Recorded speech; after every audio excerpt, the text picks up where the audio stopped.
I never made it, but I know what it takes. I'm motivated by a mix of emotion. Got my statement. Fala galerinha do nono ano, eu sou o professor Maximiliano. Na nossa aula de hoje nós vamos falar um pouquinho sobre figuras de pensamento, tá bem? Eu vou ficar aqui com vocês, estou ficando com vocês com as aulas online, tá certo? Em forma de vídeo, de maneira para tirar dúvida de vocês, para ajudar que vocês consigam responder as rotinas de forma satisfatória, não erre nenhuma das questões, tá bem? Então, qualquer dúvida que você tenha a mais do que será explanado na nossa aula de hoje, procure o professor da disciplina de você. Não deixe dúvida para o dia seguinte, porque senão você vai esquecer. Pergunte imediatamente que ele vai responder você, tá bem? Então, na nossa aula de hoje, como eu já falei, nós vamos falar um pouco sobre figuras de pensamento. Teve uma aula atrás que nós falamos um pouco sobre figuras de linguagem, só que nós falamos dentro desse universo de figuras de linguagem, figuras de pensamento. Na nossa aula, nós vamos falar sobre figuras de pensamento, tá? Então, o que são essas figuras de pensamento? Primeiramente, nós vamos falar do nosso universo maior, que são as figuras de linguagem, que são recursos estilísticos utilizados na linguagem oral e escrita que aumenta a expressividade da mensagem. A ideia de figura de linguagem, quando você vê esse nome, é a ideia de expressividade.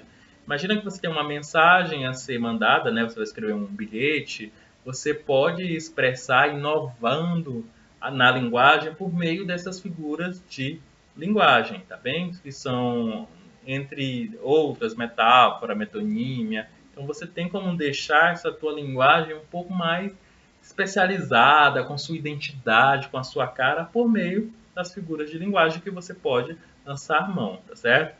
Eu errei, na última aula nós falamos, na verdade, de figuras de palavras, que são figuras ligadas ao significado das palavras, ao que elas significam. Na nossa aula de hoje, nós estamos falando sobre figuras de pensamento. E as figuras de pensamento têm como função dar ênfase às ideias e pensamentos através da expressão. Geralmente, elas possuem um sentido simbólico, conotativo. E a ideia de pensamento é essa ideia de pensamento mesmo. É aquela ideia de que você está falando uma coisa, mas você está pensando outra. Só que o interlocutor ele consegue rastrear que, na verdade, você está falando aquilo que você está pensando, né? Sei que parece complicado, mas eu vou te mostrar alguns exemplos alguns exemplos dentro das figuras de pensamento e vai ficar muito fácil de entender, né? Então vamos lá. Antítese. Antítese se caracteriza pela aproximação de conceitos opostos, ou seja, presença de conceitos contrários que estão próximos um do outro no discurso. Então vamos pensar aqui palavras como rico, pobre, bonito, feio, né? Não são palavras opostas, né? Então, quem é bonito automaticamente não é feio, né? Quem é rico automaticamente não é pobre. Então, essas palavrinhas com sentidos contrários, quando elas estão muito próximas do mesmo enunciado, no mesmo discurso, nós temos uma figura de linguagem denominada antítese, né? Então, observe, gente bonita que continua bonita quando tá feia e deixa triste porque eu sou feio até quando tô bonito. Vocês podem observar essa presença da palavra bonito e da palavra feio, muito próximas, né? Então, esse efeito, essa expressividade que essa mensagem carrega, nesse meme, não é? Esse gênero textual aí que vocês estão vendo, é um meme, né? Um gênero que circula nas redes sociais, de maneira a expressar aquele estado de espírito do internauta, é um meme. Quando tem essas palavrinhas aí muito próximas, bonito, feio, está caracterizada uma antítese. Então, quando você observar um meme em rede social, como também em qualquer outro gênero textual, em que apareçam duas palavras com sentidos opostos, como rico, pobre, bonito, feio, né? Elegante, deselegante, então nós temos uma antítese. Eufemismo. O eufemismo ele se caracteriza pela suavização do discurso, ou seja, pela utilização de palavras agradáveis e corretas para evitar assuntos desagradáveis, tristes, polêmicos e preconceituosos, entre outros. Então, o que você vai ter que analisar dentro do eufemismo? Às vezes você quer, imagina que você quer informar que alguém morreu. Aí você vai informar a mãe, ou ao pai, ou alguém que é muito ligado a essa pessoa, que era muito ligada, né, a essa pessoa. Claro que você vai chegar e vai dizendo, ele morreu. Você vai dando aquelas voltas e voltas para dizer que ele não está mais entre nós, não é verdade? Você não vai usar a palavra morreu. Então, toda vez quando uma palavra for preterida, né, e dada privilegiada a outras palavras, no intuito de atenuar, diminuir essa palavra original, nós teremos um eufemismo. Aí o exemplo dado no nosso slide é o seguinte: fofoqueira não, querida. Eu sou produtora de biografias orais não autorizadas.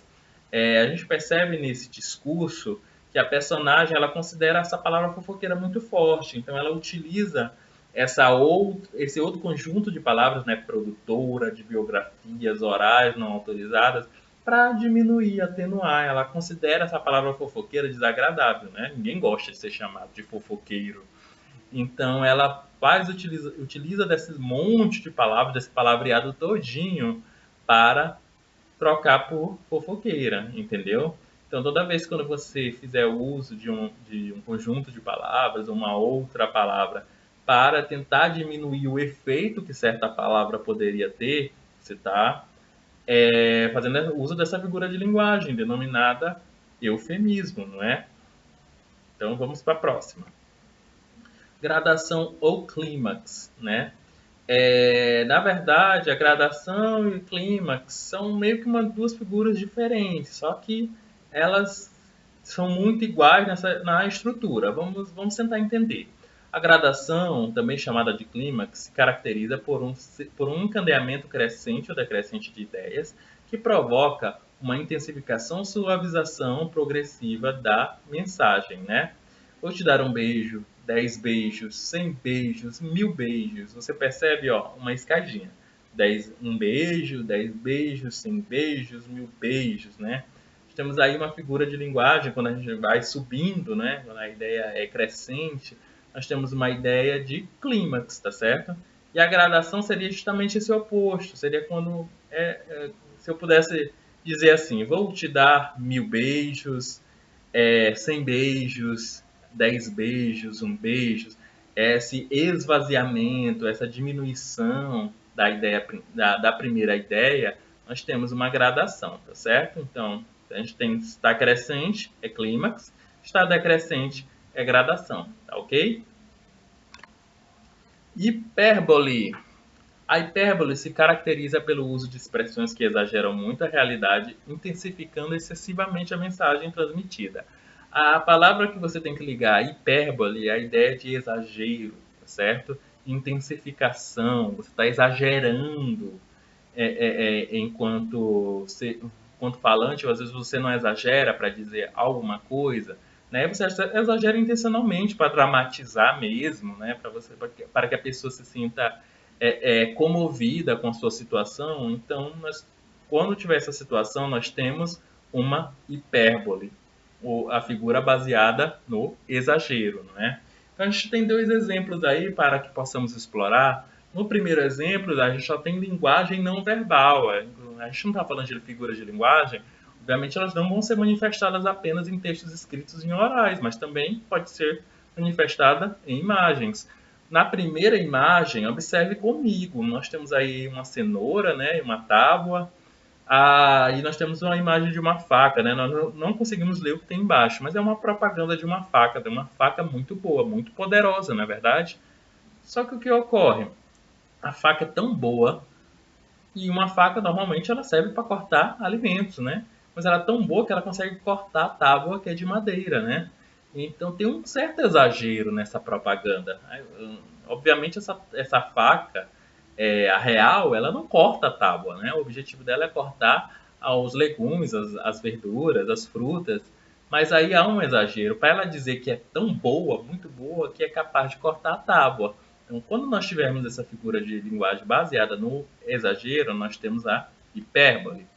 Aí nós temos um outro exemplo aí, um meme, né?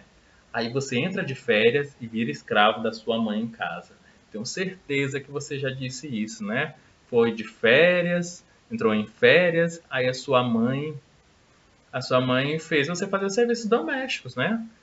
Aí você diz assim, virei escravo. Quando você diz isso, virar escravo, você está exagerando. Você está dizendo que você está sendo escravizado. E na verdade o que ela está fazendo não é escravização. O conceito de escravização é um conceito bem maior que esse, né? A ideia de trabalhos forçados, a ideia de trabalho sem receber nada. Se bem que o trabalho doméstico é isso, né? Também, um pouquinho disso.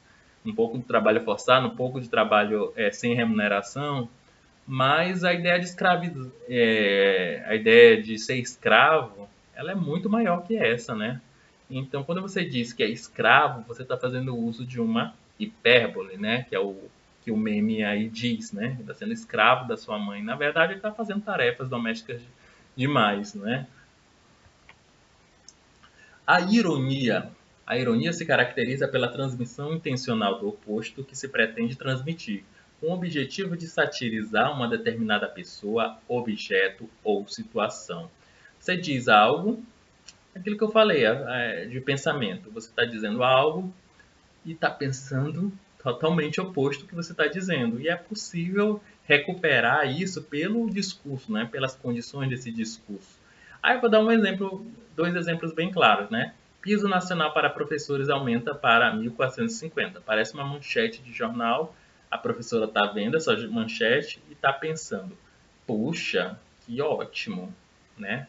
Na verdade, você pode observar aí pelo contexto da coisa, o texto aí da imagem, que ela está cheia de provas para corrigir, ela parece desanimada, ela parece cansada, né? Esse puxa que ótimo, na verdade foi muito irônico. Na verdade ela está dizendo assim, isso não é bom não. Ela está achando o valor muito abaixo do trabalho que ela tem. Então esse puxa que ótimo, esse enunciado aí, na verdade ele está sendo irônico, tá bem?